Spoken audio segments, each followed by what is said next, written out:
Hello, weary traveler. Welcome back to the Candlelit Journal, a quiet place where the fire is always warm and the door is always open. Tonight, we return to the crossroads Inn as winter finally releases its grip and the first breath of spring moves across the land. The roads are soft with thawing mud, and the travelers who pass through carry something hopeful in their packs. Seeds not yet planted, decisions not yet made, roads not yet walked. In the pages ahead, you will meet a stonemason bearing his master's ashes, a monk whose bell has never rung, a playwright fleeing failure, a tinker who mends everything except her own grief, and a young couple carrying the last seeds of a drowned farm toward a future they cannot yet see. So settle in, let the warmth find you, and listen as the innkeeper's pen moves across the page, recording the roads that wait for us all.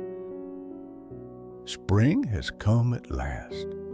I write tonight with the windows cracked open for the first time in months, and the air that drifts through carries the scent of thawing earth and the distant promise of green things stirring beneath the soil. The winter was long this year, longer than most, and I had begun to wonder if it would ever release its hold on the land. But today, walking to the well at dawn, I heard it, the sound of water moving beneath the ice at the edge of the road, trickling through channels that have been silent since the first frost. The crossroads looks different in early spring. The hard-packed snow that covered everything for so long has turned to patches of gray slush, revealing the dark earth beneath. The ancient oak stands with bare branches still, but there is a softness to its silhouette now, a slight swelling at the tips of the twigs that speaks of buds waiting to emerge. The ribbons that travelers have tied to its lower branches hang limp and faded after months of ice and wind, their colors muted but still visible, prayers and wishes and farewells that have weathered the long dark. I spent the morning cleaning. There is something about the first warm day that demands it, some instinct that rises up unbidden and insists that the dust be swept away. The windows wiped clean, the bedding aired and beaten. I opened every door and let the breeze move through the inn, carrying away the staleness of a season spent closed up tight against the cold. The common room feels larger now, somehow. Or perhaps it is simply that the light is different, softer, more golden, slanting through the windows at angles I had forgotten during the gray months. The massive stone fireplace that dominates the western wall has been my constant companion through the winter, its flames the center of every evening. But now I find myself looking past it toward the windows, toward the world that is slowly coming back to life beyond the glass. I did not expect travelers today.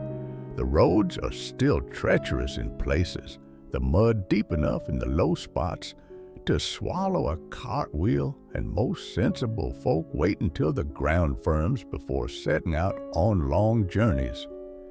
But this crossroads has taught me that travelers do not always follow sensible patterns, and travelers do not always wait for convenient seasons. He arrived just as I was finishing the sweeping, a man perhaps 10 years older than me, with broad shoulders and hands roughened by a lifetime of labor. His clothes were practical and worn, the kind that speak of outdoor work in all weathers, and he carried a pack that seemed both heavy and precious from the careful way he set it down. "Is this the inn at the crossroads?" he asked, though he stood in the doorway and could surely see that it was. "It is," I replied, "and you are welcome here." He nodded slowly, as if confirming something he had already decided. Then he stepped inside and stood for a moment in the center of the common room, looking around with the careful attention of a man who notices how things are built. "Stone foundation," he said. It was not a question. "Local granite, well cut, clean joints." "My father built this inn," I told him. "He gathered the stone himself from the outcroppings on the eastern hills. Good stone." The man walked to the wall and placed his palm flat against it, as if he could feel its history through his skin. "Sound work, careful work. Your father knew what he was doing." "He did," I agreed, "though I never fully appreciated it while he was alive. It is a curse of sons, I think, to understand our fathers only after they are gone." The man's face shifted, a flicker of something complicated passing through his weathered features. "Yes," he said quietly. "Yes, it is." I offered him food and drink, and he accepted both with the quiet gratitude of someone who has been traveling hard and eating little.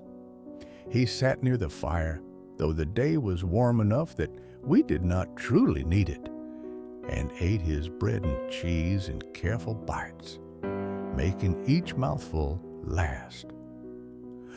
"I am called Niall," he said between bites.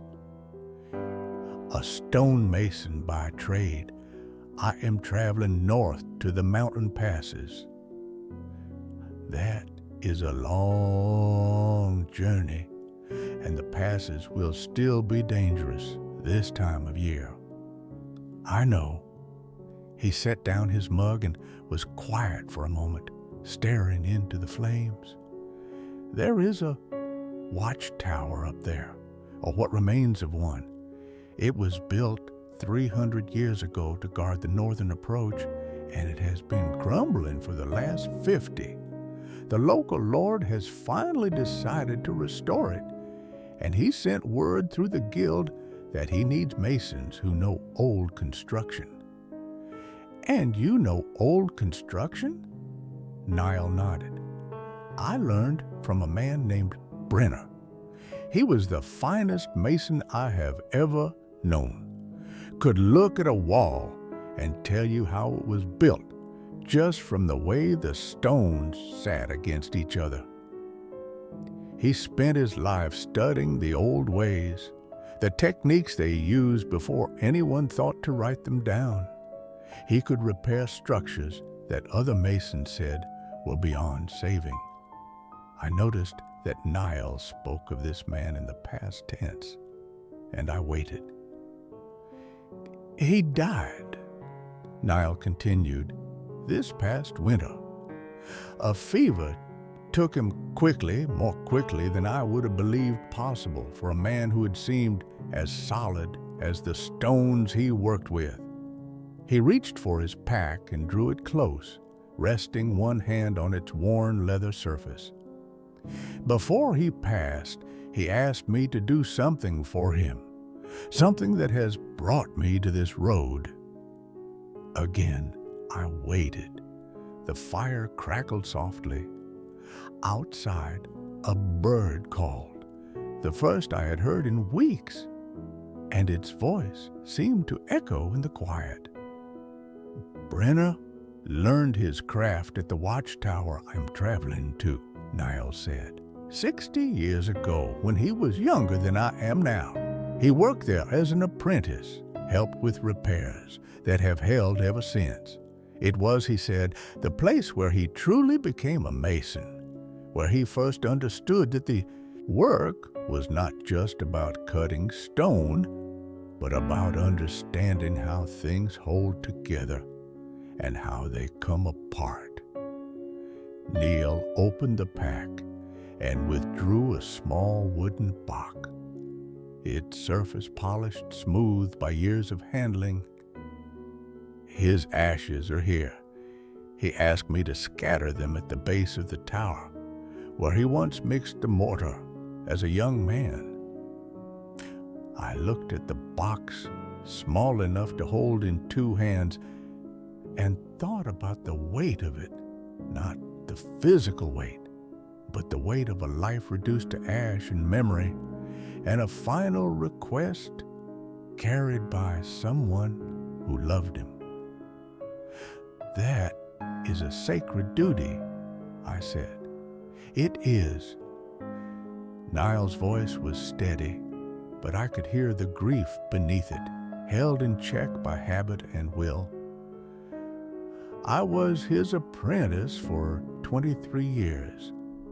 He taught me everything I know, not just the craft, but the patience, the attention, the understanding that every stone has its place and every wall has its story." He touched the box gently. "I owe him this journey. I owe him this final act of service." We sat in companionable silence for a time. The fire had burned down to coals, but I did not move to rebuild it.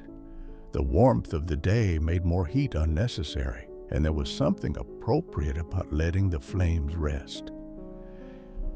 "The roads north will be difficult," I said eventually, "but the ground firms more each day. If you wait a week, perhaps 2, the passage will be easier." "I know," Niall replied. "I do not mind waiting. I have carried him this far. I can carry him a little longer." He looked around the common room again with that mason's eye, taking in the construction, the craftsmanship. "This is a good place to wait. I can see the care that went into its building. Your father understood that some things are meant to last." "He did," I agreed. "He built this inn to outlive him, and it has. It will outlive me too if I tend it well." "That is the nature of stone," Niall said. "Properly placed, it outlives us all." I showed him to a room on the upper floor, one of the private chambers with a window facing north toward the mountains he would eventually cross.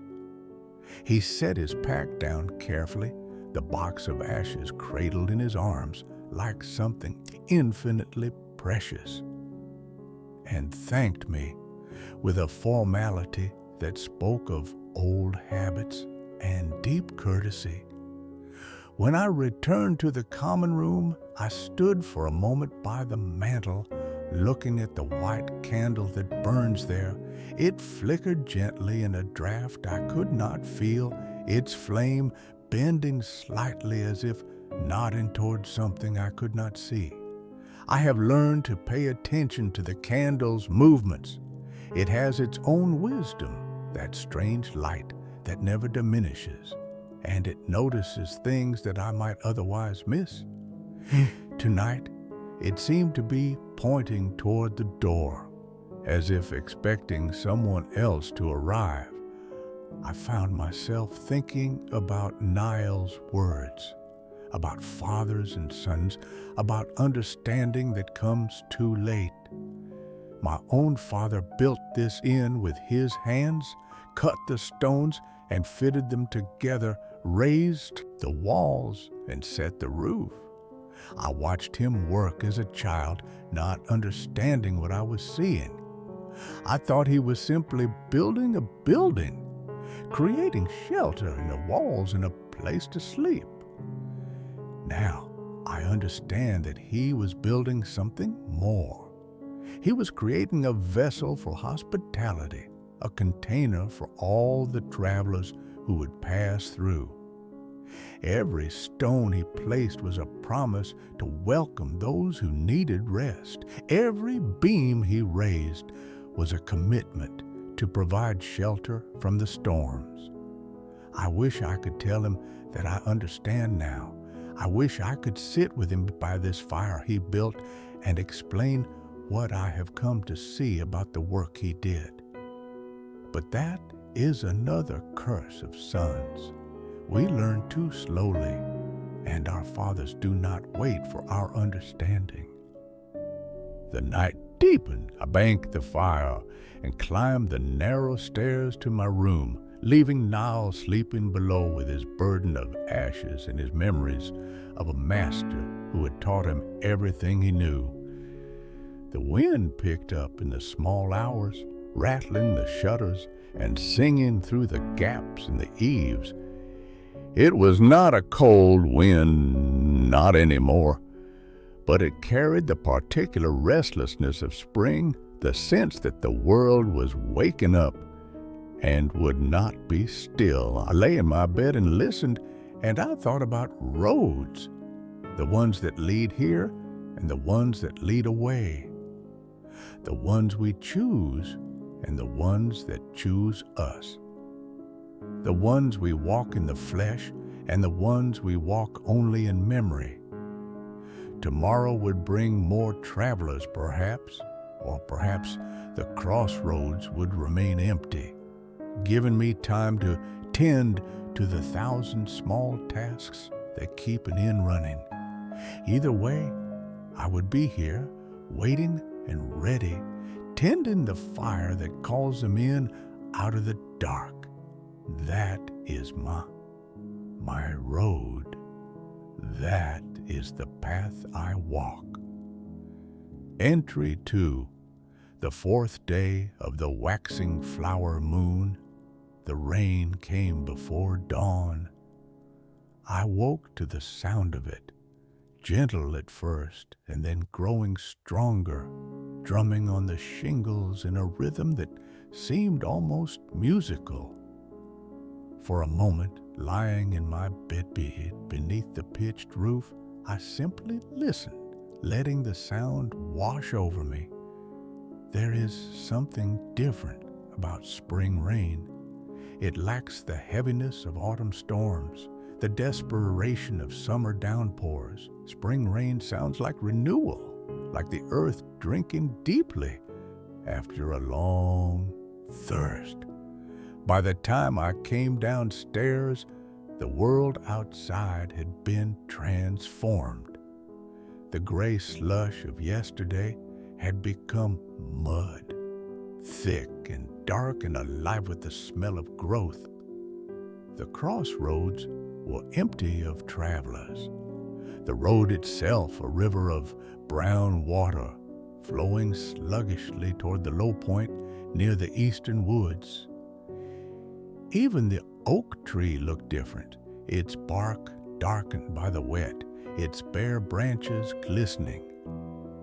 Niall was already awake, sitting by the window with a mug of tea, watching the rain with the patience of a man accustomed to waiting out weather. "It will last most of the day," he said when I joined him. "The sky has that look." I nodded. I had learned to read the weather from my father, who could predict storms 3 days out just from the color of the sunset and the behavior of the birds. The roads will be impassable for a day or two after it stops. Anyone caught out there will be looking for shelter. "Then we may have company," Niall observed. We did not have long to wait. The monk arrived mid-morning, appearing out of the rain like a figure from a legend. He wore simple robes the color of undyed wool, darkened now to gray by the wet, and he carried nothing but a walking staff and a small leather pouch at his belt. He was perhaps 60 years old, with a face that had weathered into something almost ageless, the kind of face that could have belonged to a man of 40 or 80, depending on the light. What struck me most, though, was the bell. It hung from a cord around his neck, a small bronze bell no larger than my thumb. It should have rung with every step he took, should have chimed and jingled as he moved through the doorway. But it made no sound. It hung silent and still, as if it had forgotten its purpose. "Blessings upon this house," the monk said as he entered. His voice was quiet but carried clearly the voice of someone trained to speak in spaces designed for contemplation.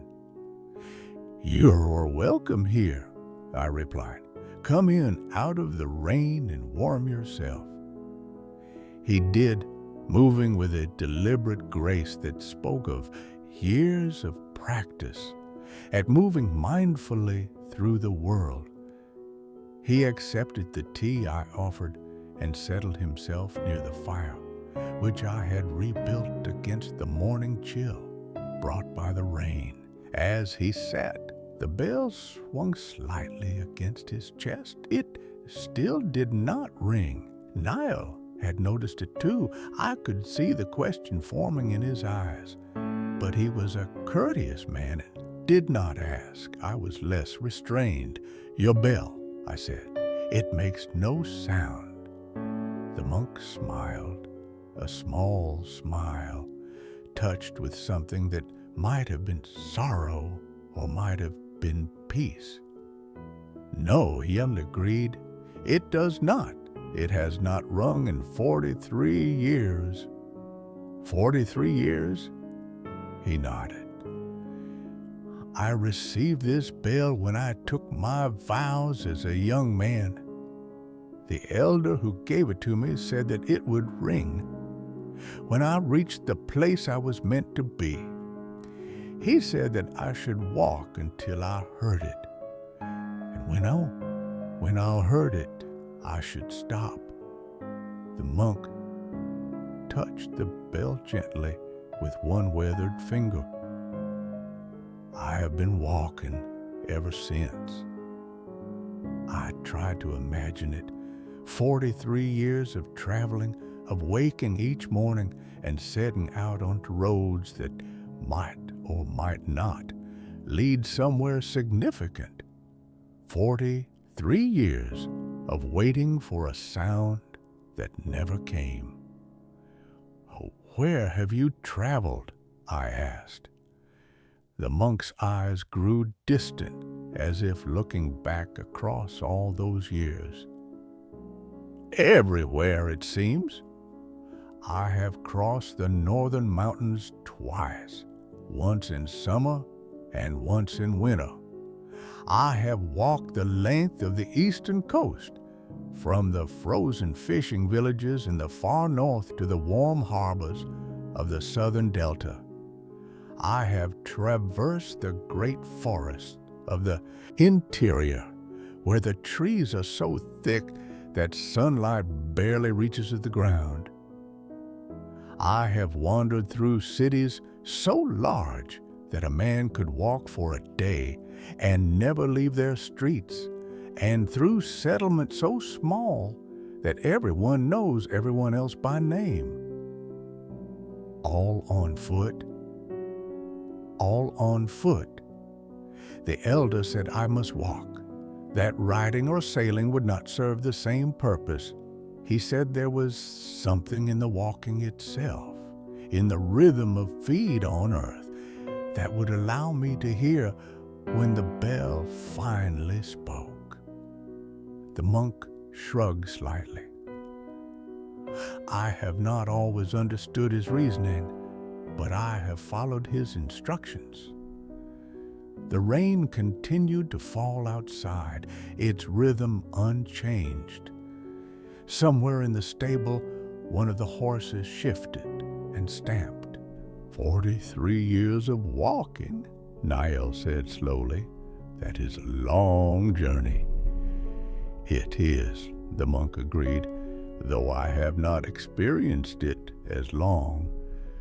When you walk with purpose, even if you do not understand the purpose, the days pass differently. I have seen much of this land. I have slept in many places and met many people. I have learned things I never would have learned if I had stayed in one place waiting for understanding to come to me. What kinds of things? I found myself genuinely curious. The monk considered the question carefully, as if sorting through decades of accumulated experience. I have learned that kindness exists in unexpected places, that a stranger in a small village will share their last loaf of bread with a wandering monk, while a wealthy merchant in a great city will pretend not to see the same monk standing hungry in the street. I have learned that the land itself has moods, that the mountains are not the same from day to day, that rivers can be generous or cruel, depending on the season, that forests remember the people who walk through them. Forests remember in their way. I have returned to places I visited decades ago and found the paths I walked still visible, as if my footsteps had left marks that the undergrowth could not quite erase. Perhaps it is imagination. Perhaps it is something else. After 43 years of walking, I have learned not to be too certain about what is possible and what is not. But the bell has never rung, not once. The monk's smile deepened slightly. There have been moments when I thought it might. Places that felt significant, where something in the air seemed to shift, but always when I paused to listen, the bell remained silent. So I continued walking. I found myself thinking about faith, not the religious kind necessarily, but the kind that keeps a person moving forward when there is no evidence that the destination exists. To walk for 43 years on the strength of a single promise from an elder long dead. To trust that the bell would eventually ring even though it never had. That required something deeper than mere belief. What will you do, I asked, if the bell never rings? The monk considered the question with the seriousness it deserved. Then, I will have spent my life walking, he said finally, seeing the world, meeting people, learning. There are worse ways to spend a life. And who is to say that the journey itself is not the destination? Perhaps the elder knew that I needed to walk, not because there was a place waiting for me, but because the walking itself would make me who I was meant to become. We sat with that for a moment. The fire crackled, the rain fell, and then so quietly that I almost missed it. The bell made a sound. It was not a ring exactly, more of a whisper, a single, brief chime that hung in the air for a heartbeat and then faded. The monk's hand went to his chest, his eyes widening slightly. "Did you hear that?" he asked. "Yes," Niall said. "I heard it." The monk looked at me, and I nodded. The bell had spoken, however briefly. After 43 years of silence, it had found something in this place worth acknowledging. "What does it mean?" I asked. The monk was quiet for a long moment, his hand still resting on the bell, as if afraid to break whatever fragile connection had formed. I do not know, he admitted. It was not a true ring, not the clear, sustained tone the elder described, but it was something. After this time, it was something. He stayed by the fire for the rest of the morning, and I found reasons to be nearby, tending to tasks that did not strictly need tending. I think we were all waiting, hoping the bell would speak again, but it remained silent, hanging against the monk's chest like a question without an answer. The rain began to ease in the early afternoon, thinning from a downpour to a drizzle to a mist that hung over the crossroads like a veil. The world outside the windows looked new-washed, the colors brighter, the air cleaner than it had been in months. It was in this gray, bright afternoon light that she arrived, the tinker. I heard her before I saw her, the sound of pots and pans clanking together, the rattle of tools in a hand cart, the particular music of a traveling repair person making their way down a muddy road. She appeared around the bend from the south, pushing a cart laden with her trade, kettles and lanterns, scissors and needles, all manner of metal things waiting to be mended. She was perhaps 50, though hard living had added years to her face. Her hands, when she came inside, were the hands of someone who had spent decades working with metal and fire, calloused, scarred, but also gentle in the way they touched the tools of her trade. There was something about her that reminded me of old tools themselves, worn smooth by use, shaped by years of service, their purpose evident in every line. "I mend things," she said by way of introduction. "Kettles, lanterns, locks, hinges. If it's made of metal and it's broken, I can likely fix it."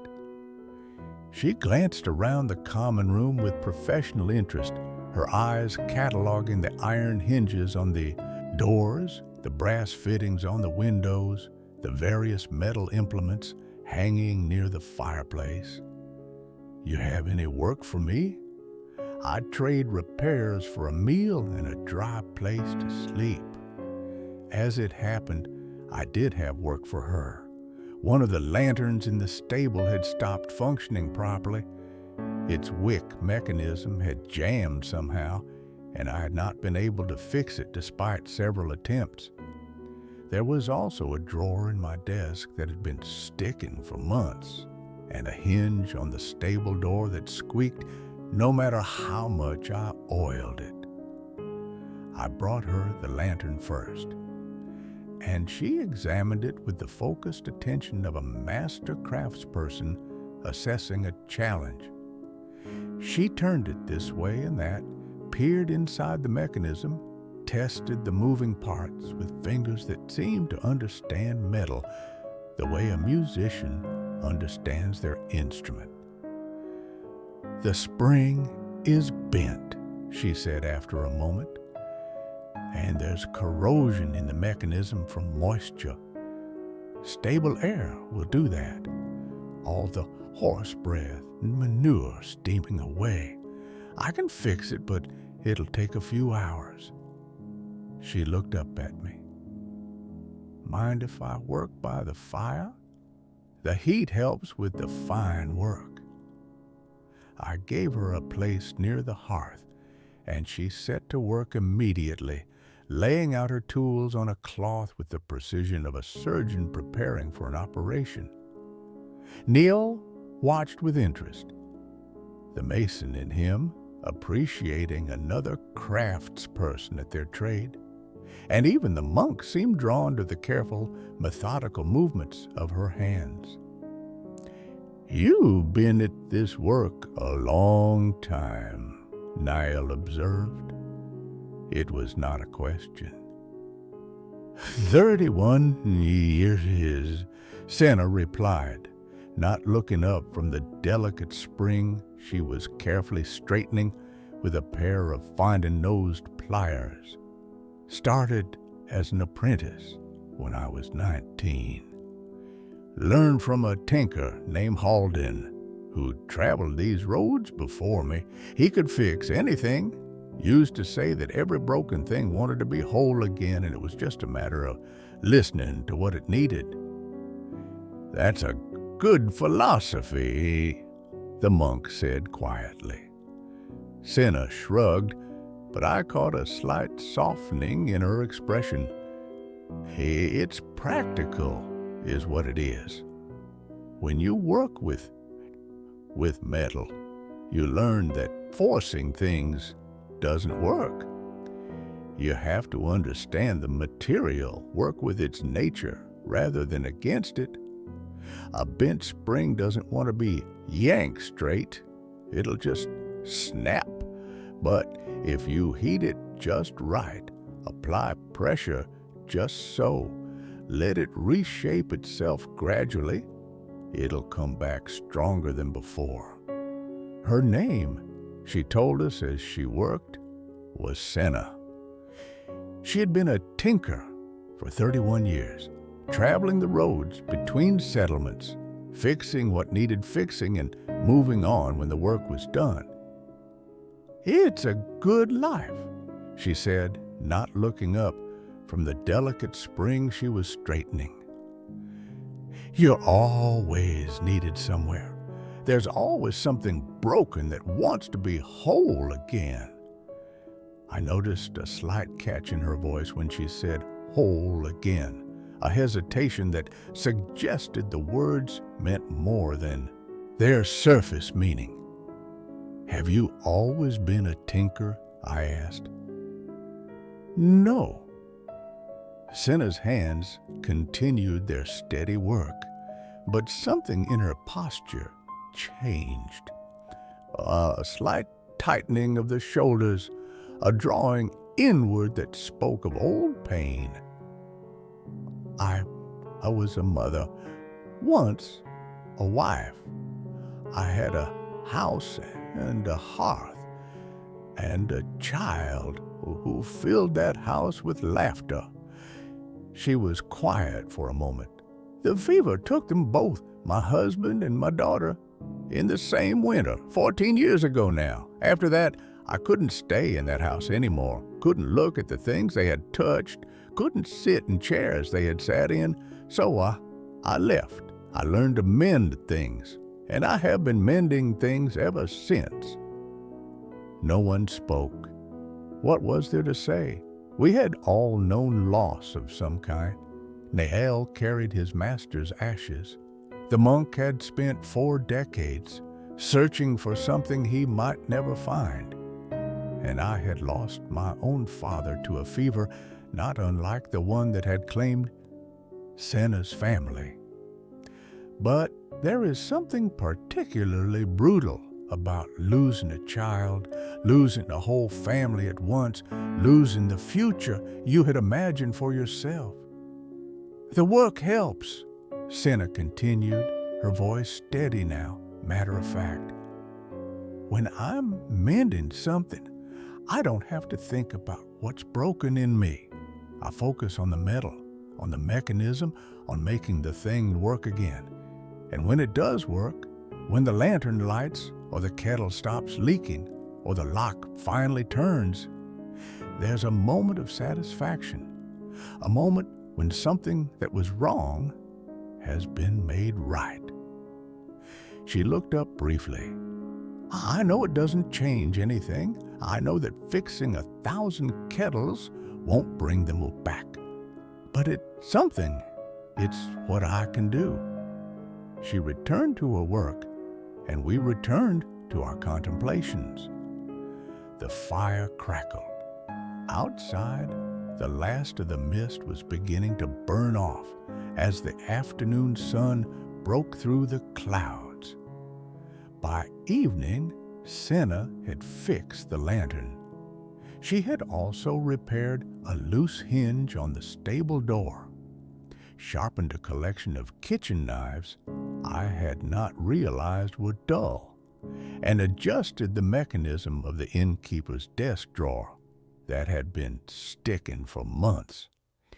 She moved through tasks with a quiet efficiency that I found almost hypnotic to watch. When she lit the repaired lantern to test it, the flame that sprang up was warmer than I expected. Not just the warmth of burning oil, but something deeper, something that seemed to spread through the room like comfort. Niall noticed it too, his eyes widening slightly. "That's a strong flame," he observed. Senna frowned at the lantern, turning it this way and that.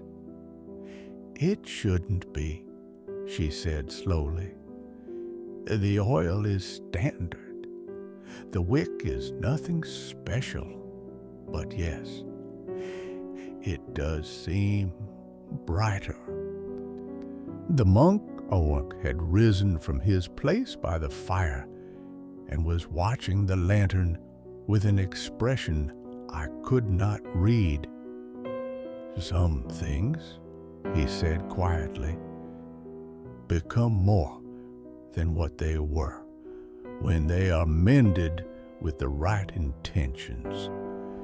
Senna looked at him sharply, as if he had said something that touched a nerve, but she did not argue. She simply set the lantern on the mantel, where its warm light joined that of the white candle, and stepped back to observe her work. "It's fixed," she said. "That's what matters." But I think we all felt that something else had happened, something we did not quite understand. Entry 3, the 5th day of the waxing flower moon. The morning broke clear and cold, with a sky so blue it almost hurt to look at. The mud was beginning to firm in the places where the sun touched it, though the shadows still held yesterday's wet. A good day for travel if one was careful about their route. The playwright arrived just after breakfast. I recognized his type immediately, the particular combination of weariness and restlessness that marks those who live by their imagination. He was younger than the others, perhaps 35, with the kind of face that might have been handsome if it were not so drawn with exhaustion and what looked very much like despair. His clothes were good quality, but poorly maintained, the kind of fine fabric that speaks of better days now past. His name was Cormac, and he carried, in addition to a small travel pack, a leather satchel bulging with papers. Scripts, I assumed, though he did not offer to show them, and I did not ask. The satchel was worn at the corners from years of use, and he kept it close to his body at all times, even when he set down his other belongings. "I am traveling west," he said, when I asked his destination. "I don't know where exactly, away from where I was. That's enough for now." There was a bitterness in his voice that went beyond simple tiredness. This was a man who had been wounded by something, wounded deeply, and was still bleeding from it. It was not my place to pry, but he seemed to want to talk, so I listened as he ate his breakfast of porridge and bread. The others drifted in, Niall with his quiet steadiness, the monk with his silent bell, Senna with her hands still stained from last night's metalwork, and somehow The common room became a space for sharing, the way it sometimes does when strangers recognize something in each other that invites confidence. "I was in Eastport," Cormac said, his spoon pausing halfway to his mouth. "Do you know it? Coastal city, big theater district, lots of money flowing through from the shipping trade. They have 3 major playhouses there and a tradition of new work. They actually commission plays from living writers, not just staging the same old classics year after year." "I have heard of it," Niall said. "Never been there myself. I spent 7 years trying to get noticed there." Cormac's voice was flat, as if he were reciting facts rather than telling a story.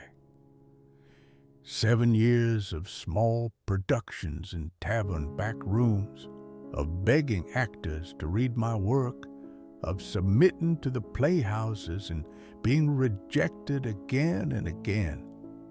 I supported myself by copying legal documents, sitting in a dusty office, transcribing contracts and wills, while in my head I was writing speeches for kings and lovers and fools. "But something changed," the monk prompted gently. "Something changed." Cormac set down his spoon.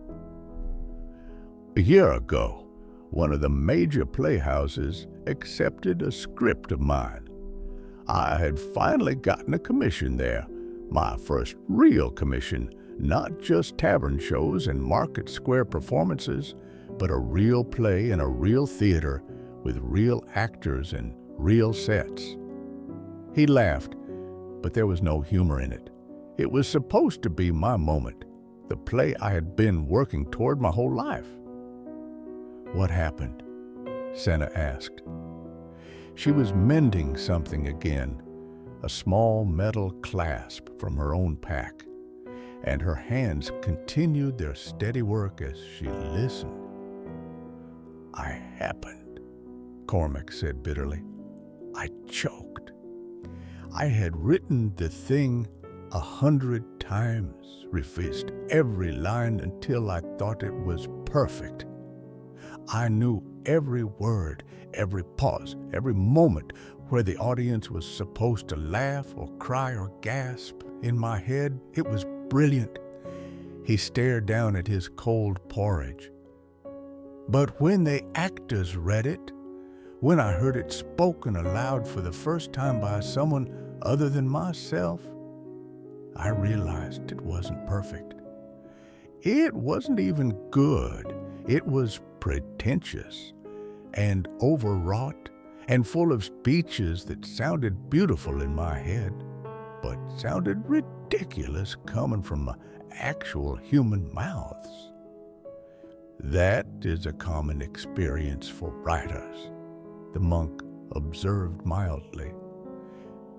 "The gap between what we imagine and what we create is often vast." "Yes, but I couldn't fix it. That's the thing. I tried. I rewrote and revised and cut and expanded, and nothing worked. The director was patient at first, then frustrated, then coldly professional. The actors stopped looking me in the eye. And I kept trying, kept rewriting, kept believing that if I just found the right words, everything would come together." He paused, and the silence stretched. Outside, a bird called. That same lonely spring song I had been hearing all week. "The opening night came," Cormac continued quietly, "and the audience, they didn't boo exactly. They didn't throw things, but they sat in silence while my words fell flat on the stage, and afterward, when I walked through the streets, I heard them talking about it. How disappointing it was, how they had expected more, how the promising young playwright from the provinces had turned out to be just another fraud with ideas above his station.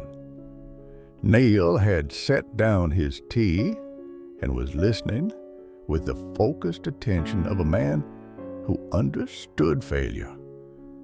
The failure of a wall not properly built, a stone not properly placed.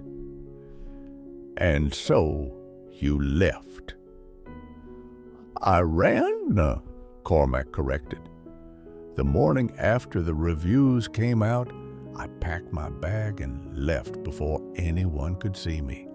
I couldn't face the actors, couldn't face the theater owner who had taken a chance on me, couldn't face any of it. So I fled west toward the frontier where no one would know my name or my failure. What will you do out there? I asked. Cormac shrugged, a gesture that held more despair than indifference.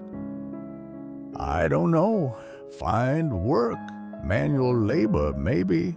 Something where I use my hands instead of my mind. Something where failure looks like a dropped tool or a missed day's wages, not like watching your dreams die in front of a silent audience. The others were quiet. What do you say to someone who has lost faith in the thing that defined them? I had seen it before, in travelers passing through, craftspeople who could no longer practice their crafts, merchants who had lost everything, people whose sense of self had been tied to something that no longer existed. It was Senna who finally spoke, her voice rough but not unkind. I mend kettles, she said. Have for 31 years now, and I can tell you something about fixing broken things. She looked up from her work and met Cormac's eyes directly.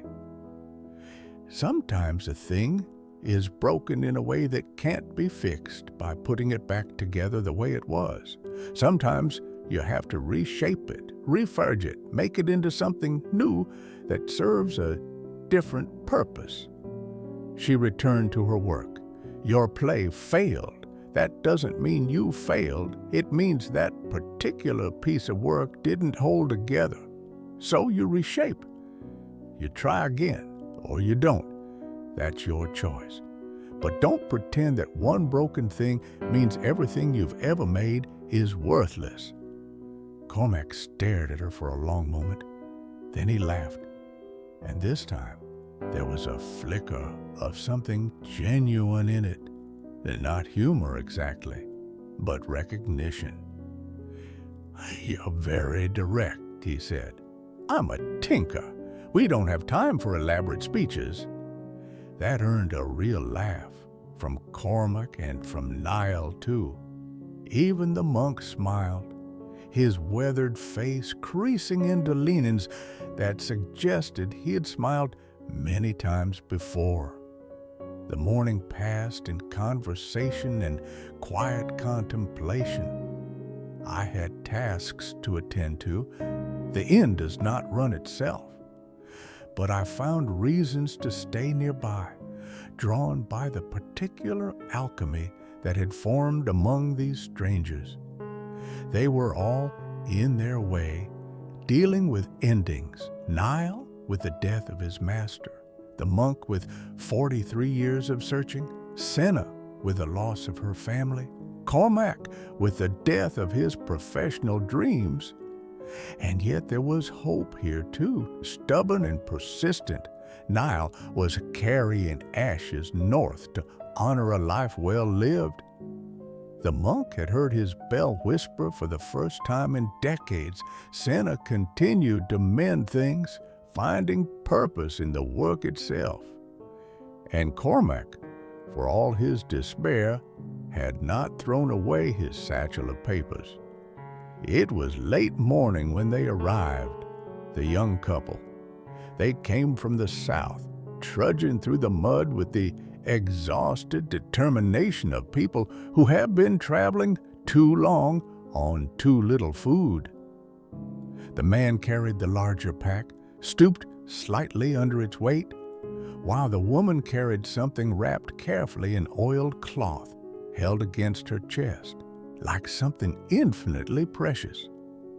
They were both covered in road dust, their clothes stained and torn in places, their boots so caked with mud that they seemed to weigh as much as the packs.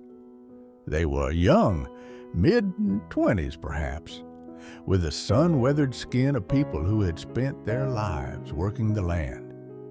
Their clothes were practical and worn, mended many times in the way of people who could not afford to replace things, but there was something about them that spoke of resilience rather than poverty, a straightness in their spines, a clarity in their eyes that had not been dimmed by whatever hardship had brought them to this road. "Please," the man said as they reached the door, his voice rough with weariness, "we have a little money, enough for a room for one night. We've been walking for 3 weeks. 3 weeks on the road in early spring with the mud and the rain and the uncertain weather. I could see the toll it had taken, the hollows in their cheeks, the shadows under their eyes, the way they leaned on each other as if neither could stand alone. I brought them inside, sat them by the fire, fed them soup and bread. They ate with the focused intensity of people who had not eaten well in too long, barely speaking, barely looking up from their bowls. The others watched quietly, Niall with sympathy, the monk with gentle concern, Senna with the practical assessment of someone who had known hunger herself. When they had eaten, when the color had returned to their faces, and the desperate tension had eased from their shoulders, the woman finally spoke. "Thank you," she said, her voice stronger now. "We weren't sure we would make it. The roads..." She trailed off, shaking her head. "The roads are difficult in early spring," I agreed. "Where are you traveling from?" The man and woman exchanged a glance, the kind of look that passes between people who have been through something terrible together, who have seen each other at their worst and their best, and have somehow come out the other side still holding on. "The lowlands," the man said, "near the southern marshes. We had a farm there. 3 years. We worked to build it up from nothing, cleared the land, built the house, planted crops. We were finally starting to make it work." His voice caught. "Then the floods came." The woman picked up the story, her hand unconsciously tightening on the wrapped bundle in her lap. "The river overflowed like it hadn't in 50 years, the old-timer said. We'd had flooding before. That's the lowlands. You learn to live with it. But this was different. The water came so fast we barely made it out.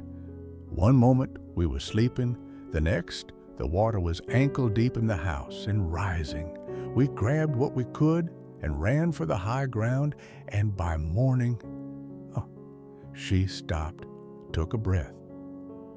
"By morning, everything was gone. The house, the animals, the crops, 3 years of work underwater." The fire crackled in the silence. Outside, a bird called its spring song. "I am sorry," I said, and meant it. What else was there to say? We salvaged what we could. The woman carefully unwrapped the bundle in her lap, revealing a collection of small cloth bags tied shut with twine. Each bag was labeled in careful handwriting, and I could see the slight bulge of seeds within. These are from our best crops. We grabbed them before we ran while the water was still rising.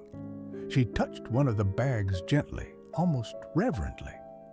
It's all we have left of the farm, 3 years of work, reduced to a handful of seeds. The monk had moved closer, drawn by the small cloth bags. What kinds of seeds? Tomatoes, the woman, Lyra, I learned her name was, said, pointing to each bag in turn. From our sweetest variety, the ones that grew so well in the lowland squash, we developed a strain that could handle the humidity, beans that climb anything and produce for months, wheat that we selected over 3 seasons for the way it handled wet conditions. She looked up, and there was pride in her eyes.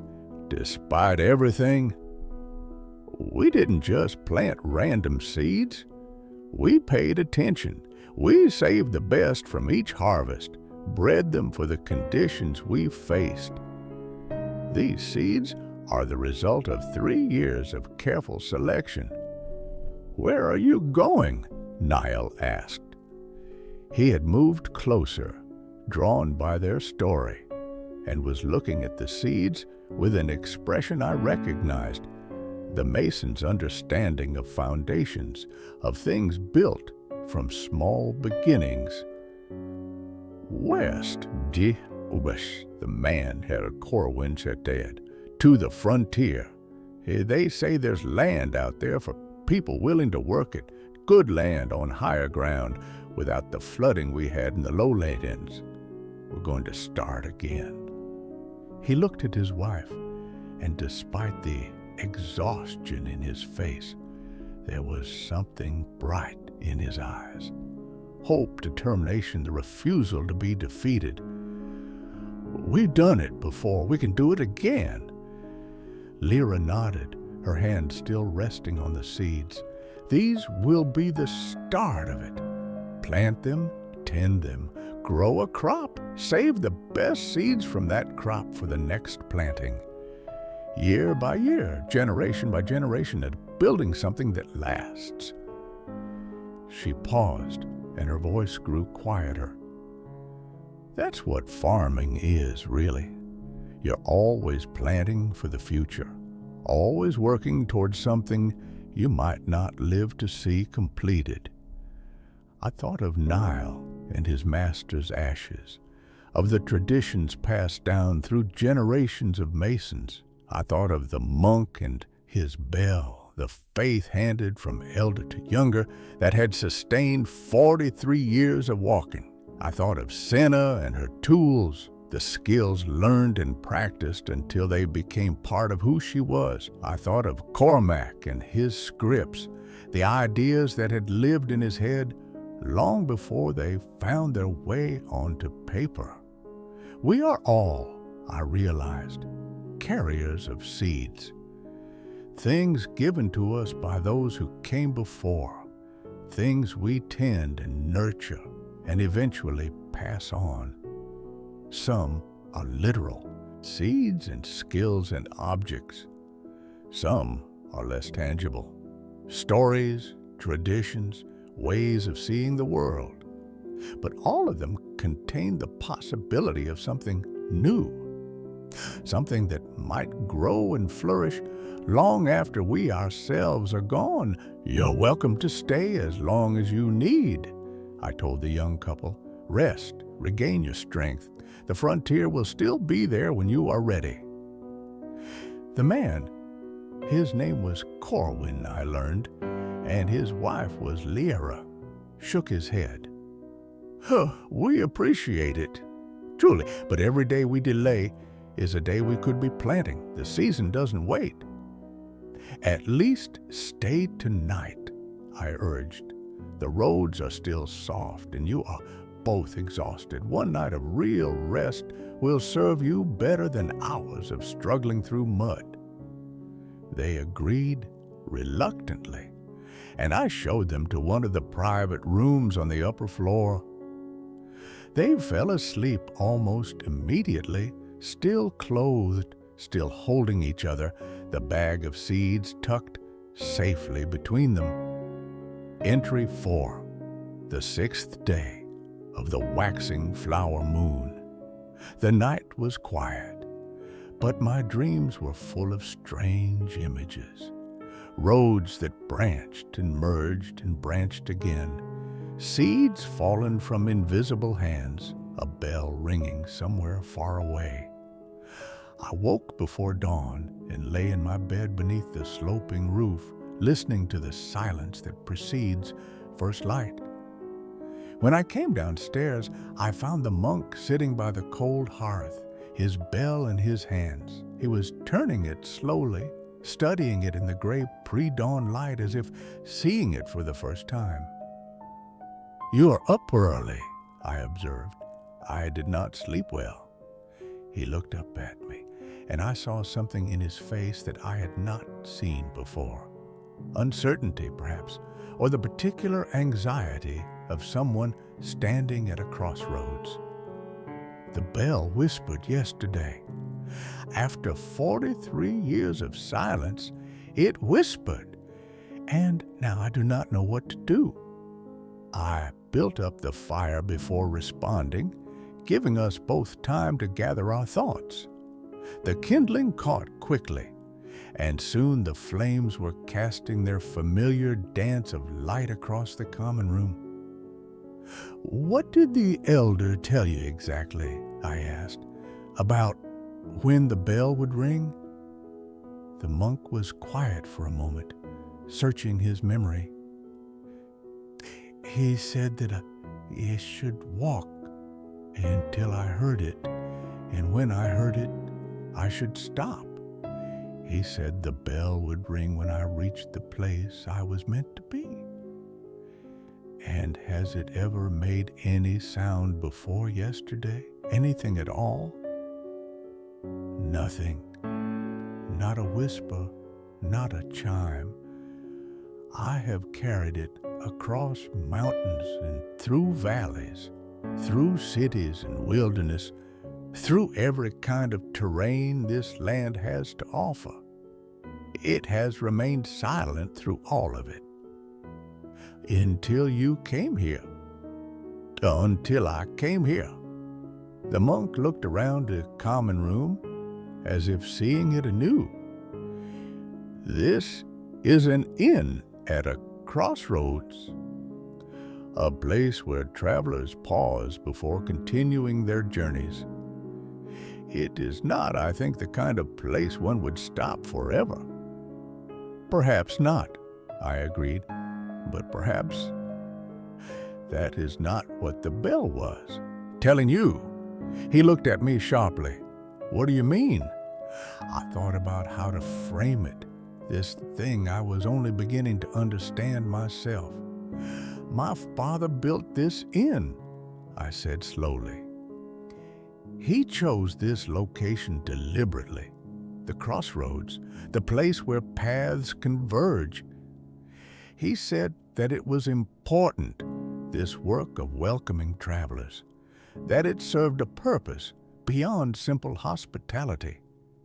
I paused, remembering the old woman who had given me the candle, her words about welcoming them all. I have come to believe that this place is a threshold, not a destination, but a passage. People come here on their way to somewhere else, and something happens to them during that passage. Something shifts. Something becomes possible that was not possible before. The monk was listening intently, the bell still in his hands. "Go on. Perhaps your bell did not ring fully because this is not your destination. Perhaps it whispered because this is a place of transition, a place where you can stop and consider, where you can decide what comes next. Perhaps the full ring, when it comes, will happen somewhere you have not yet reached. Or perhaps, the monk said slowly, the whisper was the message. Perhaps, after 43 years, the elder's promise has finally been fulfilled, and the answer is not a place, but a realization. What kind of realization? The monk smiled, and there was something peaceful in it, something that had not been there before. That the walking itself was the purpose. That I've already been where I was meant to be 1,000 times over. Every inn, every crossroads, every encounter with strangers on the road, they were all part of it. The destination was never a point on a map. It was the journey itself. We sat with that for a while as the fire grew stronger and the light outside the window shifted from gray to gold. I could not say whether the monk was right. I do not pretend to understand the workings of mysterious bells and the promises of long-dead elders, but I could see that something had settled in him. Some question that had been asked for 4 decades had finally received an answer he could accept. The others came down as the morning progressed. Niall appeared first, drawn by the smell of the porridge I'd set to cooking. Then Senna, already planning her next repairs. Then Cormac, who moved more slowly than the others, still burdened by his failures, but perhaps I thought slightly less crushed by them than he had been yesterday. Corwin and Lyra came down last, looking better rested than when they had arrived.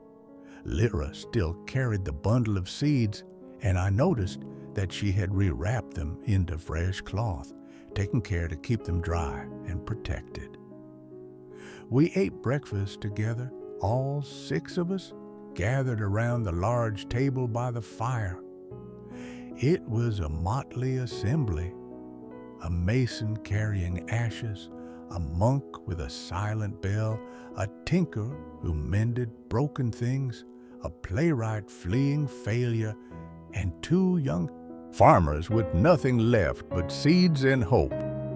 But there was something right about us being here together, something that felt like more than coincidence. It was Cormac who noticed the book. I have a small shelf of books in the common room, gathered over the years from travelers who left them behind or traded them for lodging. Most are practical things, almanacs, herbals, collections of recipes, but there are a few odder volumes, books whose provenance I do not remember and whose contents I have never fully explored. Cormac was examining the shelf, running his fingers over the spines as a book lover does, when he pulled out a thin volume bound in faded red leather. "What's this?" he asked. I looked at the book, shook my head. I don't remember where it came from. It's been on that shelf as long as I can recall. He opened it carefully, mindful of its age, and began to page through. His expression shifted as he read, from casual interest to surprise to something that looked very much like shock. "This is impossible," he said quietly. "What is it?" Cormac looked up at me, then back down at the book. "It's a collection of plays, old ones, from 100 years ago at least, based on the style. And one of them," he turned the book so I could see the page, "this passage here. I wrote this. These are my words, almost exactly my words, from the play that failed in Eastport. I looked at the text he was pointing to. The language was indeed similar to what Cormac might write. The same cadence, the same imagery. But the paper was old, the ink faded, the binding worn in ways that spoke of decades of handling. Perhaps you read this once and forgot, I suggested. Perhaps the words lodged in your memory and came out later as something you thought you had created. No, Cormac's voice was certain. I've never seen this book before, and the passage isn't identical. It's similar, but different, as if... He trailed off, staring at the page. As if what? As if someone 100 years ago was trying to say the same thing I was trying to say, and found similar words to express it. The monk had come closer to look at the book. Ideas have a way of recurring, he observed. The same truths get discovered and rediscovered by different people in different times. Perhaps what you thought was original was simply your own discovery of something that had been discovered before. But that's exactly my point. Cormac looked up, and there was something different in his eyes now. Not the despair of yesterday, but something brighter, more curious. If this playwright a century ago was wrestling with the same ideas, using similar language, reaching for the same meaning, then maybe the ideas themselves are important. Maybe the fact that my play failed doesn't mean the ideas were wrong. Maybe it just means I haven't found the right way to express them yet. Senna snorted, but not unkindly. So, your failure wasn't a failure at all. It was just a first draft.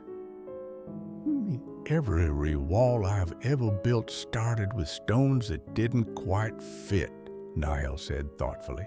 You cut them, shape them, try again.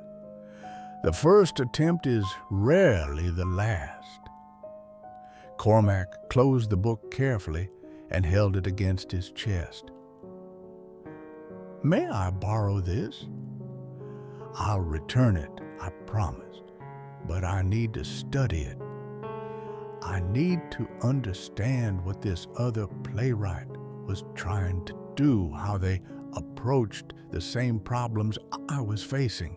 Keep it, I said. Whoever left it here clearly meant for it to find its way to someone who needed it. Entry 5.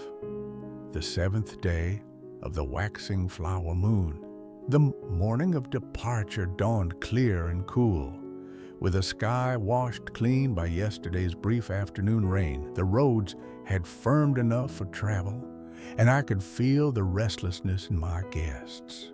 The particular energy of people who have rested long enough and are ready to move. Niall was the first to go. He came downstairs with his pack already loaded, the small wooden box of ashes secured carefully inside. He had trimmed his beard and brushed his clothes, looking more like a craftsman of reputation and less like a weary traveler. There was something settled about him now, a calm that had not been there when he arrived. The passes will still be difficult, I told him. I know. He shouldered his pack with the ease of long practice, but I've waited long enough. Brenner didn't ask me to wait for perfect conditions. He asked me to bring him home, and home for him is that watchtower in the mountains. He paused at the door, looking back at the common room one last time. You know, when I set out on this journey, I thought I was doing it for him, fulfilling a final request, honoring a dying wish. But now I think I understand it differently. How so? The journey isn't just about bringing his ashes to the tower. It's about carrying his knowledge, his traditions, his way of seeing the world. When I rebuild that watchtower, I'll be using techniques he taught me. Every stone I place will be placed the way he showed me. In that way, he'll be building it too. Through my hands, through what he passed on to me. Niall's voice was steady, but I could hear the emotion beneath it. That's the real honoring, not the scattering of ashes, but the continuation of the work. He offered me his hand, and I clasped it. His grip was firm, the grip of a man who had spent his life working with stone and who understood the importance of foundations. "Thank you," he said, "for the shelter and the company, for the conversations that helped me think about things I'd been avoiding, and for this place itself, for building something that lasts, the way your father did, the way Brenner did. It matters what we leave behind. It matters more than I think we realize while we're doing it." "Safe travels," I said, "and may your master find peace at the place where he first learned to build." He nodded, turned, and walked out into the morning. I watched him head north along the road until he disappeared around a curve toward the mountains. He walked with purpose, shoulders squared, a man carrying a sacred duty and equal to its weight. But he was also carrying something else, a legacy of knowledge and skill that would outlive both him and his master, that would become part of walls and towers and buildings not yet imagined. The monk left next, though his departure was more complicated. He stood in the doorway for a long time, looking out at the crossroads with an expression I could not read. His bell hung silent around his neck, as it had since that single whisper 2 days ago. The morning light caught the bronze and made it gleam like something precious. "Which way will you go?" I asked. He was quiet for a moment, his gaze moving from the northern road to the eastern, from the eastern to the southern, from the southern to the western. 4 directions, each leading somewhere different, each offering its own possibilities. Then he said, "I'm not sure. For 43 years, I have walked without a destination, trusting that the bell would guide me.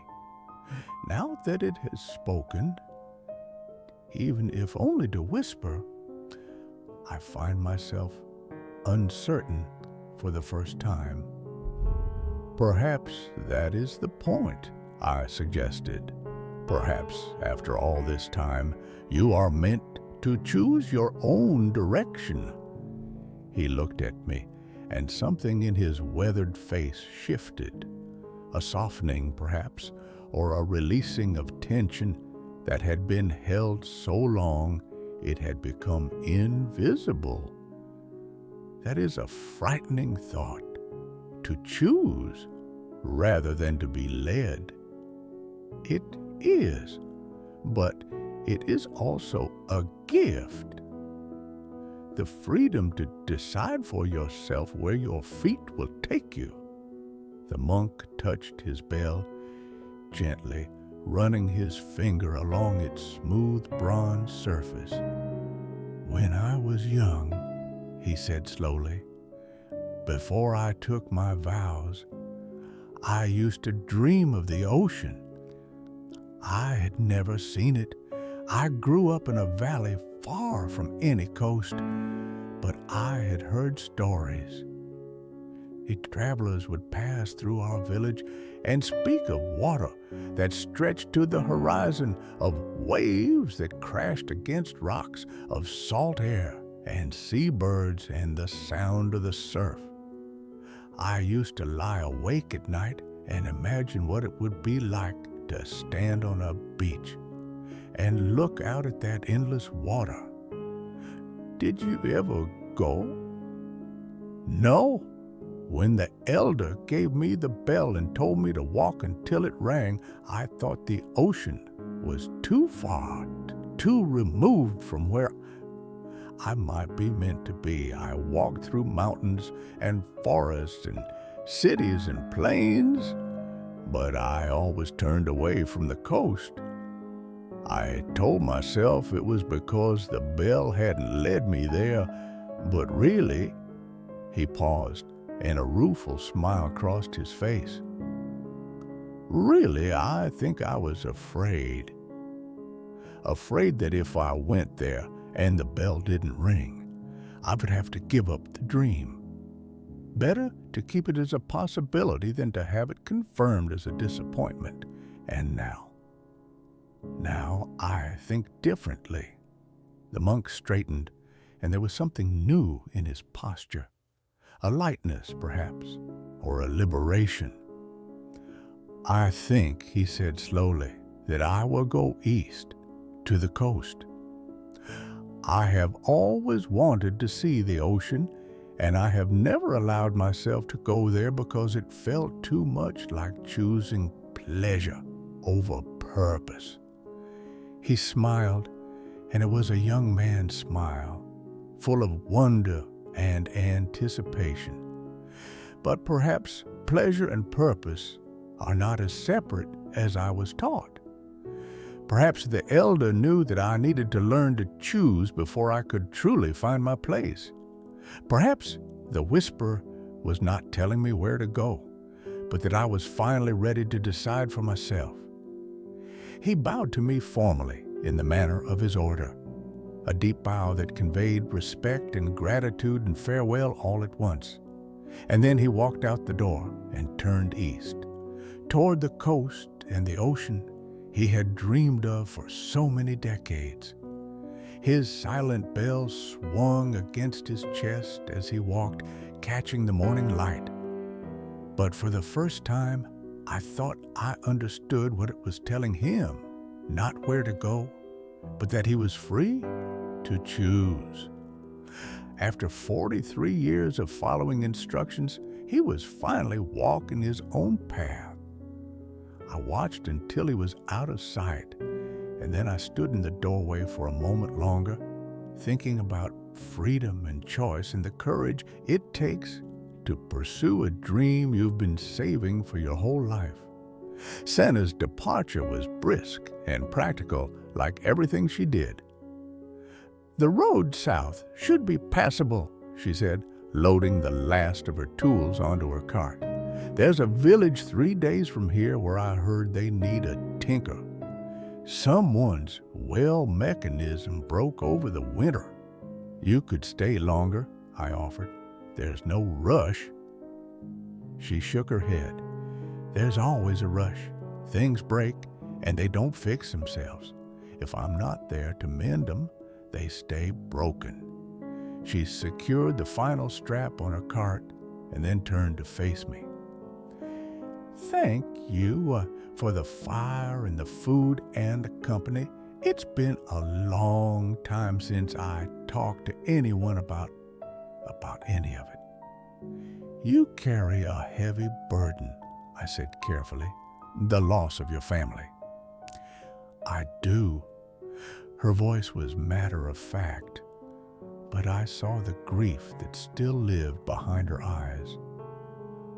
I'll carry it until I die, but that doesn't mean I can't also carry other things. The satisfaction of work well done, the pleasure of a warm meal, the occasional kindness of strangers. She gripped the handles of her cart. The weight doesn't get lighter, but you get stronger, or at least you get better at carrying it. She pushed her cart out into the road and headed south without looking back. I watched until she was out of sight, thinking about the lantern she had fixed, how its flame had burned warmer than it should, as if her care and attention had given it something extra. Perhaps that was her gift. The ability to mend things, not just back to what they were, but into something slightly better. The lantern still hangs in the stable now, and travelers who see it sometimes comment on its brightness. I tell them a tinker fixed it, and they nod as if that explains everything, but I know there is more to it than skill or technique. There is something in Senna. Call it care, call it attention, call it a kind of love for broken things that transfers itself into what she touches. She mends with her hands, but she heals with something deeper. I hope she finds another village that needs her. I hope she finds someone who sees past the brisk manner and the practical talk to the tenderness beneath. I hope someday she lets someone mend her the way she mends everything else. But I know better than to voice such hopes aloud. Some roads must be walked alone, at least for a time. Cormac lingered longest. He sat by the window with the old book of plays in his lap, reading and rereading the passage that had struck him so powerfully. His satchel of paper sat beside him, and every now and then he would pull out a sheet and make notes in the margin, comparing his own work to the words of the playwright who had lived a century before. I left him to his studying, finding tasks that kept me nearby but did not intrude. I restocked the kitchen, sorted the linens, checked the stock of candles and lamp oil, all the small tasks that keep an inn running smoothly, that create the conditions for hospitality without being hospitality itself. Around mid-morning, Cormac suddenly laughed, a surprised sound almost startled out of him. "What is it?" I asked. He held up the book, pointing to a passage. This playwright, whoever they were, they made the same mistake I did. Right here. Look, they have a character deliver a speech that goes on for 3 pages, all high rhetoric and grand metaphors. Exactly the kind of thing I wrote, the kind of thing the actors couldn't make sound natural. And someone crossed it out. He turned the book so I could see. Sure enough, there were careful lines drawn through the lengthy speech with a marginal note in faded ink. Cut this. Let silence speak. Cormac shook his head in wonder. Someone read this play 100 years ago and had the same reaction my audience did. Too many words, not enough trust in the audience to understand without being told. Does that help? It does. His voice was thoughtful now, contemplative. I spent so long thinking that my failure was unique, that I'd made mistakes no one else had ever made, that my inadequacy was unprecedented. But here's proof that another writer, long before me, stumbled over the same problems, and they found a way forward. Maybe not in this play, but somewhere. The fact that their work survived, that it ended up on a bookshelf in an inn at a crossroads, means they kept going. They didn't give up. He closed the book gently, running his fingers over its worn cover. "You should go," I told him gently, as the morning stretched toward noon. "The roads west are good, and the weather is holding."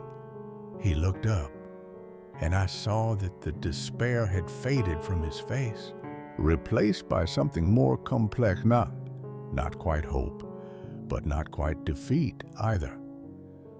"I've been thinking," he said, "about what Senna said about reshaping, reforging." And my play failed because I was trying to say something important, but I didn't know how to say it. The words were wrong. The structure was wrong. The whole approach was wrong. He tapped the old book. But this playwright 100 years ago, they were trying to say something similar, and they found a different way. Not a better way necessarily, just different. He paused. "I think I've been so focused on my way being the only way that I forgot there might be other approaches." "Will you keep writing then?" He considered the question carefully. "I don't know, maybe. Or maybe I'll do what I said before. Find manual work, use my hands instead of my mind for a while. But if I do write again, it won't be the same. I won't be trying to prove anything anymore. I'll just be trying to tell the truth, whatever truth I find in whatever words come to me." He stood and gathered his things. "Thank you for the shelter and the book, and for not telling me that everything would be fine. I appreciated that more than you know." "Nothing is ever fine," I said. "But things go on anyway. That's usually enough." He laughed, a real laugh this time, and walked out the door into the waiting world. And then there were two, Corwin and Lyra, the young farmers with their seeds. They were packed and ready, their small amount of belongings gathered, but they hesitated in the common room as if reluctant to leave. "Is something wrong?" I asked. Lyra looked at her husband, and something passed between them, a silent conversation of the kind that only couples who have been through hardship together can have. "We wanted to do something," Corwin said, "before we go. Something to mark this place, this pause on our journey, but we're not sure what." I thought about the oak tree outside, its bare branches beginning to show the first hints of green. I thought about the ribbons that travelers tied there, the prayers and wishes and farewells that had accumulated over years. "The old tree at the crossroads," I said. "Travelers sometimes leave something there, a ribbon, a token, something to mark their passing." Lyra's face lit up. "Yes, that's exactly right." They went outside, and I followed at a distance, not wanting to intrude, but curious to see what they would do. The morning light was golden now, warm on my face, and the air smelled of earth and growing things. The oak tree stood at the center of the crossroads, its bare branches just beginning to show the pale green fuzz of emerging buds. Lyra knelt at the base of the oak tree and carefully withdrew one of the small cloth bags from her bundle. She untied the twine with deliberate care, the kind of attention that speaks of ritual, of significance. beyond the simple action. When she opened the bag and let a handful of seeds fall into her palm, I saw them catch the light. Small, dark seeds that seemed to hold within them all the potential of the plants they might become. Corwin knelt beside her, his hand resting on her shoulder. They did not speak, but I could see the silent communication passing between them. The shared grief for what they had lost, the shared hope for what they might build. These are from our best tomato plants, Lyra said softly, more to herself than to me. The sweetest ones, the ones that grew so well in the lowland soil that everyone in the village wanted seeds from them. We called them sunrise tomatoes because of the way they looked when they ripened, all gold and red and orange like the dawn. She dug a small hole in the earth at the base of the tree, her fingers working the soil with the practiced ease of someone who has spent her life growing things.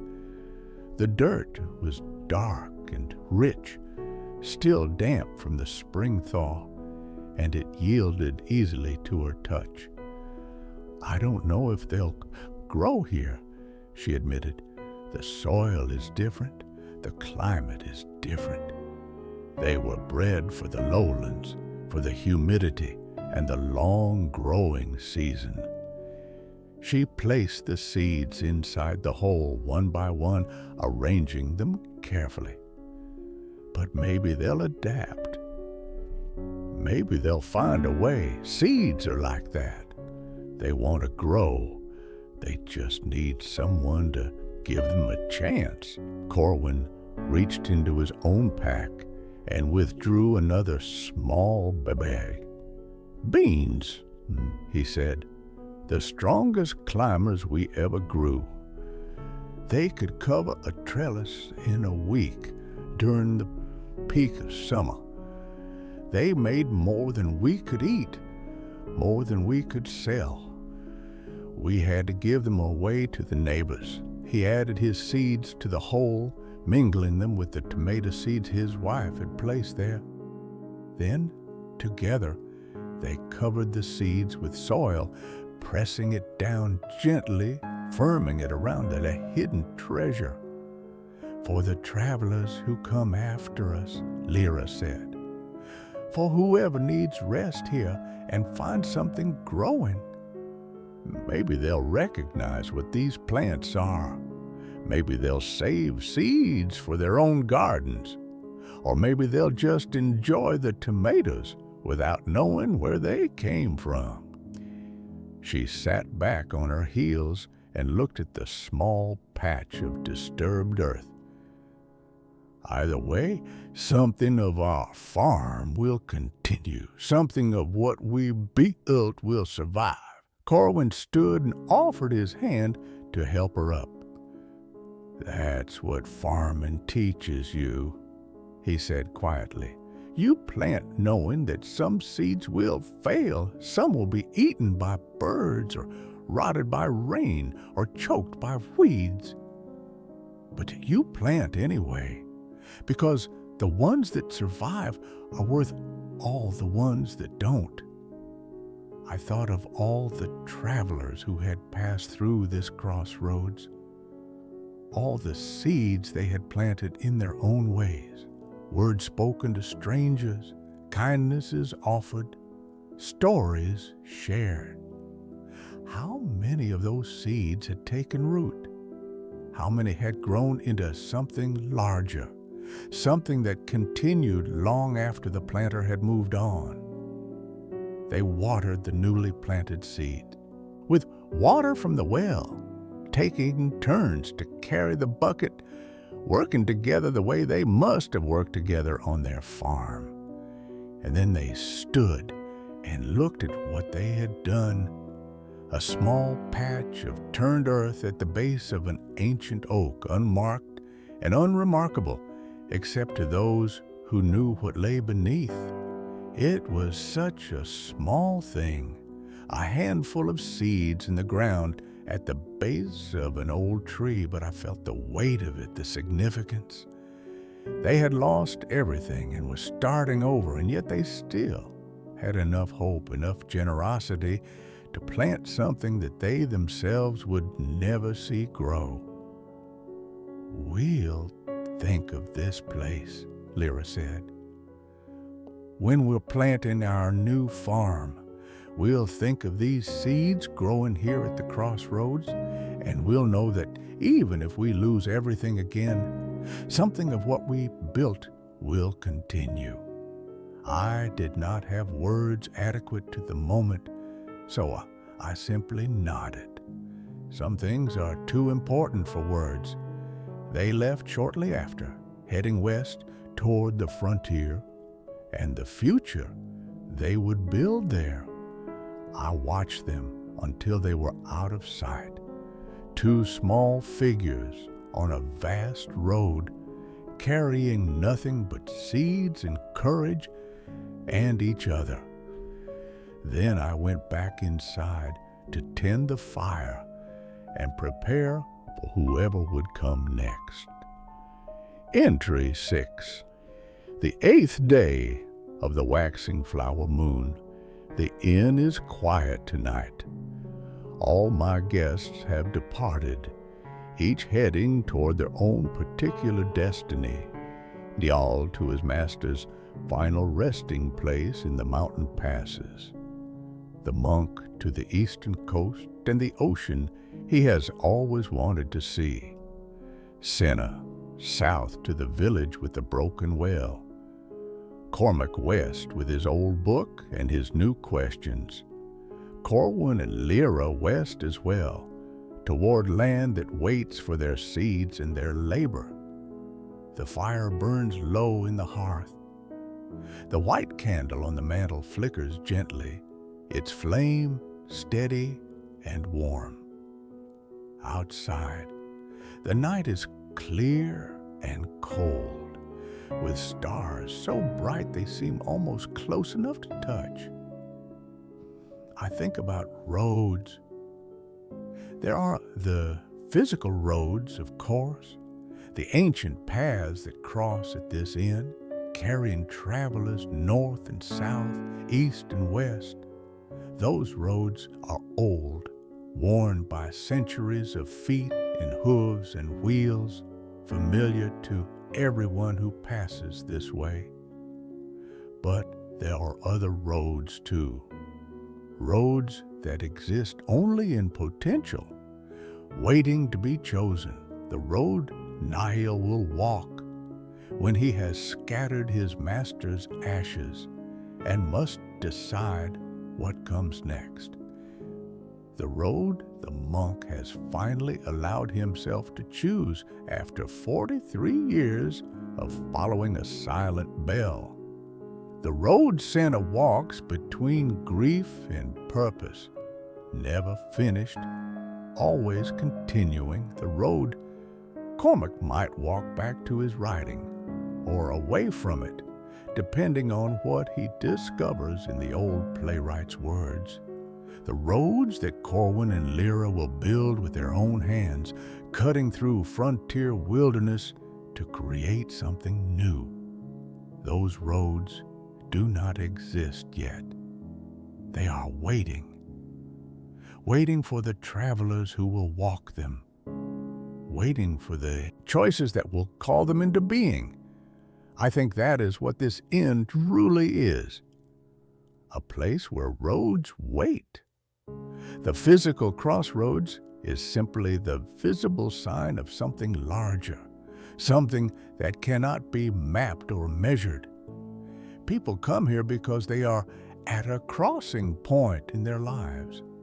They pause, they rest, talk with strangers who become briefly significant. And then they move on, choosing their next direction, calling new roads into existence with every step. My role is to tend this place of waiting, to keep the fire burning, the rooms clean, the food ready, to welcome travelers without demanding to know their destinations, to create a space where crossings can happen, where roads can converge and diverge, where seeds can be planted at the base of an ancient tree. It is a humble role, but I'm beginning to think it is not a small one. I think of the travelers who pass through this week, each carrying their own burden, each seeking their own way forward. Nile with his master's ashes and his legacy of craft. The monk with his silent bell and his 43 years of searching. Senna with her tools and her grief and her gift for mending. Cormac with his failed play and his satchel of unwritten futures. Corwin and Lyra with their seeds and their determination to begin again. They did not know each other before they came here. They had no connection, no shared history, no reason to meet. And yet their paths crossed at this inn, and something happened in that crossing. They talked, they listened, they shared their stories and heard each other's struggles. And when they left, they carried something with them that they had not possessed before. Not just rest and food, but the knowledge that others had faced difficulties too, that they were not alone in their struggles, that the road ahead was walked by many. Is that what my father understood when he built this place? Is that what the old woman meant when she told me to welcome them all? I have no answers, only questions. But the questions to themselves feel like a kind of progress, a sign that I am beginning to understand something important about this work I do. Outside, a night bird calls. The first one I have heard since the winter ended. Its voice is lonely, but not sad. A single note in the vast silence. It reminds me that the world is full of voices, full of lives being lived in the darkness, full of journeys being undertaken while I sit here by my fire. This morning, I walked out to check on the seeds that Corwin and Lyra planted. The soil was still soft and dark, showing no sign yet of what lay beneath. It will be weeks, perhaps months, before anything sprouts, but I found myself looking at that small patch of earth with a kind of wonder, thinking about what might grow there. Tomatoes and beans, Lyra said, the sweetest and the strongest from their lost farm. Planted at a crossroads, tended by an innkeeper who never asked for them. Available to travelers who will never know where they came from. I knelt there in the morning light and touched the soil, feeling its coolness against my fingers. Somewhere beneath that dark earth, the seeds were already beginning their slow transformation, drawing in moisture, softening, preparing to split open and send out roots and shoots. It is a kind of faith, planting seeds. You put something small into the ground and trust that forces you cannot see will turn it into something larger. You cannot make it grow. You can only create the conditions for growth and then wait. Perhaps that is what I do here in my own way. I cannot force travelers to rest, to talk, to share their burdens with strangers. I can only create the conditions that allow those things to happen. A warm fire, A solid roof, a table with food, a willingness to listen. The rest is up to them. It seems to me that this is how good things spread, not through grand gestures or dramatic interventions, but through small acts of generosity, seeds planted in passing, kindnesses offered without expectation of return. Cinna's repaired lantern, burning warmer than it should. The old book of plays, waiting on my shelf for the playwright who needed it. The monk's whispered bell, reminding him that he was free to choose. The words exchanged between strangers who will likely never meet again, but who, for a few days, mattered to each other. These are the roads that wait. These are the crossings that matter. I wonder sometimes what will become of the travelers who pass through here. Will Nile find peace at the watchtower where his master once learned to build? Will the monk ever reach the ocean he has dreamed of for so long? Will Cinna find another family to love? Or will she continue mending other people's broken things while her own heart remains unrepaired? Will Cormac write another play, and will it succeed where the first one failed? Will Corwin and Lyra build a new farm on the frontier, and will their seeds grow strong in unfamiliar soil? I will likely never know. That is the nature of crossroads. People pass through, and then they are gone.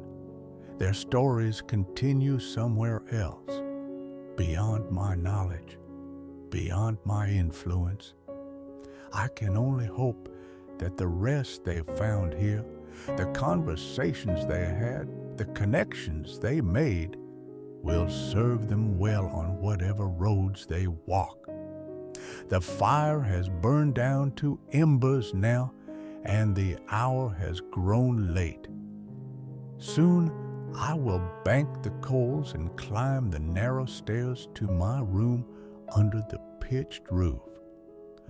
I will lie in my bed and listen to the silence, and perhaps I will dream of roads stretching out in all directions, roads that have been walked and roads that are waiting. Tomorrow, new travelers may arrive, or the crossroads may stay empty for days, giving me time to clean and repair and prepare. Either way, I will be here, tending the fire, keeping the door open, welcoming whoever needs shelter. That is the promise of this place. That is what I'm for. The white candle still burns on the mantel.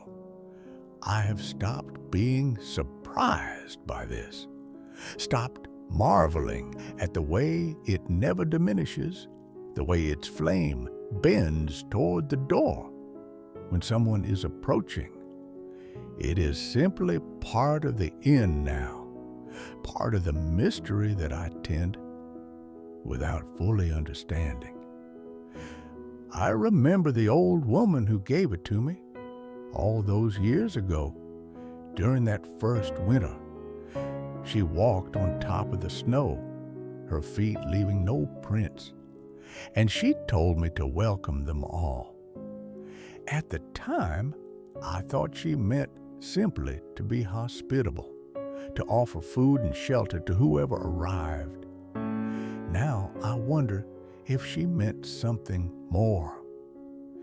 If she was telling me to welcome not just the travelers themselves, but the burdens they carry, the questions they ask, the roads they are trying to find. Welcome them all, the grieving and the hopeful, the lost and the seeking, the broken and those who mend. Welcome the stonemasons and the monks, the tinkers and the playwrights, The farmers, starting over after disaster, welcome them all to this place where roads cross, where paths converge, where something waits to be discovered. Perhaps understanding is not the point. Perhaps the point is simply to keep the fire burning, to keep the door open, to keep welcoming travelers to this place where roads wait. That is enough. That is everything. And so the diary entry ends, the pages settling gently in the candlelight. Thank you for joining us at the Crossroads Inn, where spring has finally arrived and new roads stretch out in all directions. Where a stonemason carries ashes to the mountains, a monk walks toward the sea, a tinker continues her work of mending, a playwright reconsiders his calling, and two young farmers plant seeds at the base of an ancient oak tree. If this story brought you peace, we hope you'll return again. There are always more pages in the journal, more travelers to meet, more quiet evenings by the fire. Until we meet again, may your roads be gentle and your rest be deep. Good night, traveler. Sleep well.